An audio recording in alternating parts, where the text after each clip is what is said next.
हमारा आज का ये वीडियो उन बच्चों के लिए है जो अपना ही स्कोर इम्प्रूव करना चाहते हैं। आज का ये वीडियो मैंने मेरे 22 इयर्स के पास्ट एक्सपीरियंस और अप्रॉक्सीमेटली 2000 से ज़्यादा बच्चों के स्टडी बिहेवियर को ऑब्जर्व करके डिज़ाइन किया है। आज के वीडियो में हम आपको 5 टिप्स दे रहे हैं, लेकिन ये टिप्स तभी इफेक्टिव है जब आप खुद के कमिटमेंट के साथ, सेल्फ कमिटमेंट के साथ ये 5 टिप्स को आप फॉलो करेंगे और अपने खुद के जीवन में अप्लाई करेंगे। एक बार आपने सेल्फ कमिटमेंट के साथ ये टिप्स को फॉलो कर लिया तो डेफिनेटली सक्सेस आपकी ही है। तो चलिए हम शुरू करते हैं हमारे टिप नंबर 1 से। हमारा टिप नंबर 1 है सिलेबस टू बी कवर्ड। अब हर एक एग्जाम का अपना एक सिलेबस होता है और सिलेबस काफी लंबा भी होता है, तो पूरा का पूरा सिलेबस आप कवर कर रहे, उसके अपेक्षा आपको देखना पड़ेगा कि कौन सा ऐसा सिलेबस है जो नॉर्मली 50% जैसा होता है, मोस्टली जिसमें से क्वेश्चंस बनते हैं। तो आपको आपके पास्ट एक्सपीरियंस से या आप पुराने कोई भी पेपर ले लीजिए, उससे आपको पता चल जाएगा कि कौन से ऐसे इंपॉर्टेंट टॉपिक्स हैं या चैप्टर्स हैं जिसमें से मोस्टली एग्जाम के क्वेश्चंस बनते हैं। तो सबसे पहले आपको फोकस करना पड़ेगा वो पार्ट पे, वो टॉपिक पे, वो चैप्टर पे जो इम्पोर्टेंट है। इससे होगा क्या कि आपका इम्पोर्टेंट सिलेबस कवर हो जाएगा, तो आप एग्जाम के लिए एलिजिबल तो बन जाएंगे। अब जो बाकी बचा 50% वो आपको कैसे हेल्प करेगा मेरिट में ऊंचा आने के लिए। तो आपके दिमाग के पास एक संतोष रहेगा, एक शांति रहेगी कि हम एलिजिबल तो हो गए, अब हमको मेरिट बनाना है। तो आप पीस ऑफ माइंड से बाकी 50% के लिए बाद में आराम से काम कर सकते हैं। अब है अपना स्टेप नंबर 2, अवॉइड मिस्टेक्स।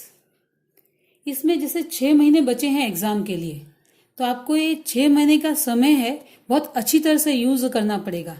अगर आपने ये टाइम वेस्ट कर दिया तो क्या होगा? या तो आप सिलेबस पूरा नहीं कर पाएंगे, और अगर कर लिया तो रिवीजन नहीं कर पाएंगे।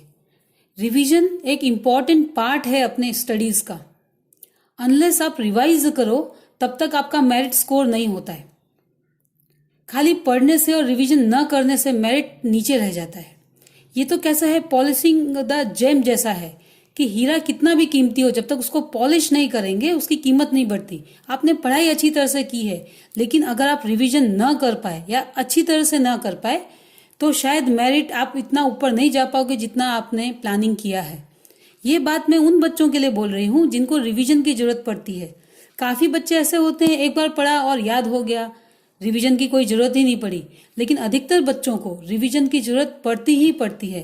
तो आप अपने हिसाब से, अपने आदतों के हिसाब से इस तरह से पढ़ाई कीजिए, प्लानिंग कीजिए कि लास्ट में रिवीजन के लिए आपके पास टाइम बचे और ऐसी गलती ना हो जाए कि हमारा टाइम हमारे लिए ही कम पड़ जाए।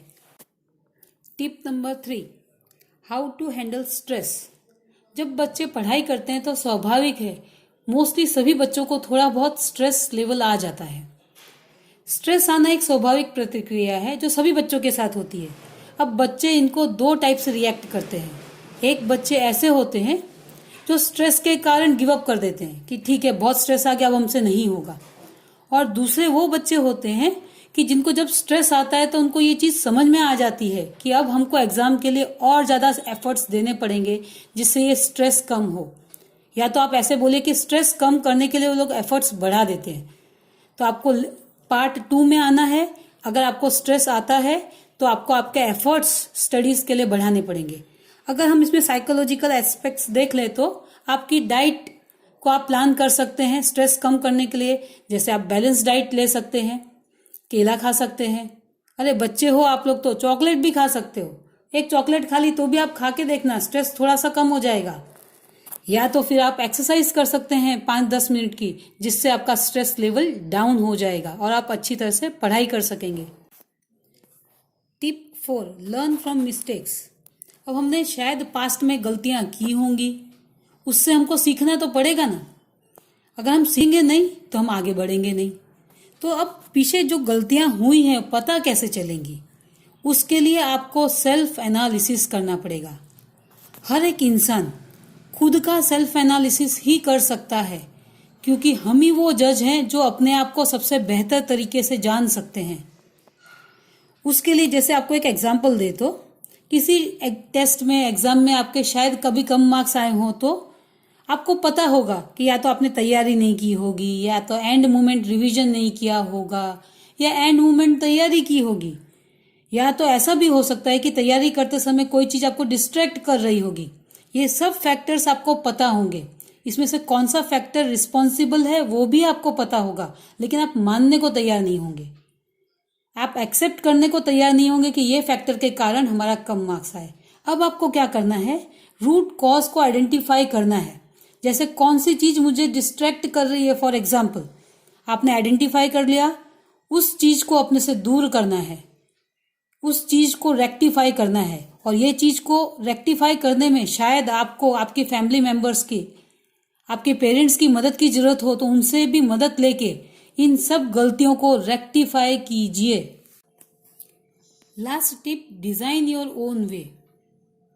अब सबको पता है पढ़ना है पढ़ना है और पढ़ना है, लेकिन कैसे? आप पढ़ोगे कैसे? तो हर एक इंसान अपने आप में अलग होता है, सबका अंदाज अलग होता है, पढ़ने का तरीका अलग होता है, सोचने का तरीका अलग होता है। तो what you have to do, you have to follow your own principles, your own approach, your own planning. आपको अपना वर्कआउट खुद करना पड़ेगा।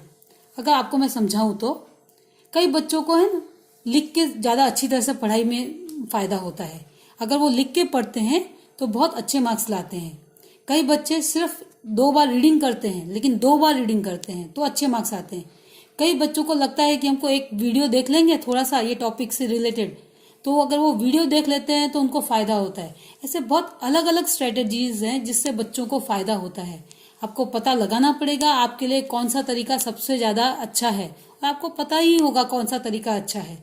उससे अगर आप पढ़ाई करेंगे तो डेफिनेटली सक्सेस आपकी ही होगी। आशा है आपको मेरा ये वीडियो पसंद आया होगा, तो प्लीज इसको लाइक कीजिए, आपके फ्रेंड्स के साथ सबके साथ शेयर कीजिए जिससे उनको भी फायदा हो, और हमारे चैनल को सब्सक्राइब भी कीजिए जिससे हमारे बाकी के वीडियोस भी आपको मिलते रहे। Thank you very much.